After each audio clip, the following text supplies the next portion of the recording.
congratulations to each of you on your nominations. I know you will get through this process, and we look forward to having you confirmed and getting hard to work for the American people. Mr. Jordan, I want to come to you. And Senator Cantwell mentioned Oak Ridge National Lab, the supercomputing capacity, the fastest in the country. And of course, NOAA and Oak Ridge have had a partnership that they have been working on that trying to do some modeling on predictions for disasters and severe weather events.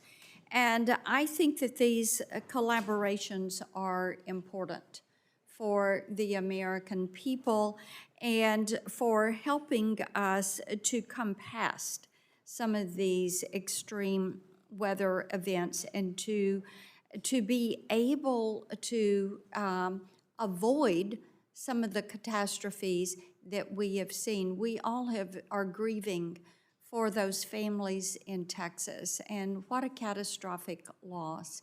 And then we just, late September last year, when Hurricane Helene stalled out there between North Carolina and Tennessee, and we had 8 counties in Tennessee. We had rivers cresting as high as 29 feet, 20 feet, 19 feet. 15 feet, and tremendous loss of life. And we're still reeling, and the rebuilding is taking place. Debris removal is still taking place. So the impact is felt for years and years. It takes so much time to recover.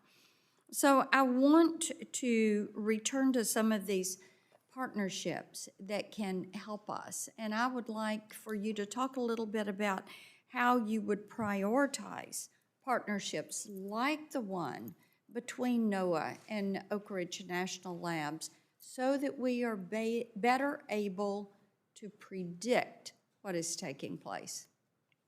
Thank you for the question, Senator. So I agree. The partnership with Oak Ridge and NOAA is a very important one, and I look forward to working with you and the committee and NOAA to strengthen that partnership so that we can utilize the expertise at Oak Ridge to run our models and do the research to make sure we have the best forecast, and then again, as you were mentioning, push that information to local decision makers to take action. We need to— Okay, and drill down for a minute on that data transfer to these local EMS, these local first responders. They're always the first ones that show up. It's followed by the state and then followed by the federal government. But drill down on that partnership. Absolutely.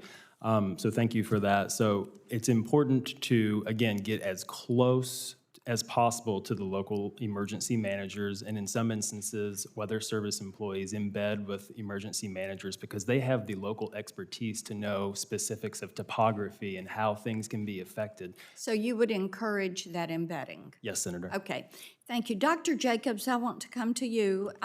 Memphis, the lower Mississippi River is the lifeblood of barge traffic and port commerce, not only for Tennessee, but also the entire Mid-South and the Mississippi River area. How would you ensure NOAA's forecasting tools for river navigation services and data such as water level forecasts, sediment mapping, navigation charts, and so that they're supporting the needs of the ports and the barge operators in the lower Mississippi River? Thank you for the question. So the Ocean Service does an amazing job with their ports program, as well as running a lot of models. So the River Forecast Centers, the National Water Center run the water models for this. And there's a lot of development on coastal model, as well as the gap sensors. I myself spend a lot of time using their data with my boat. So it's very, very important, very high priority. Okay, and I have one other question for you. Senator Cruz and I wrote to NOAA urging it to recognize the critical role of undersea cables and their necessity in our communications infrastructure. And the cables undergo rigorous state and federal permitting, as you're well aware, and they've proven time and again to have a minimal environmental footprint. So in response to those concerns, NOAA instituted a 2-year pause on special use permits for submarine cables in newly designated marine sanctuaries so that it could review the category.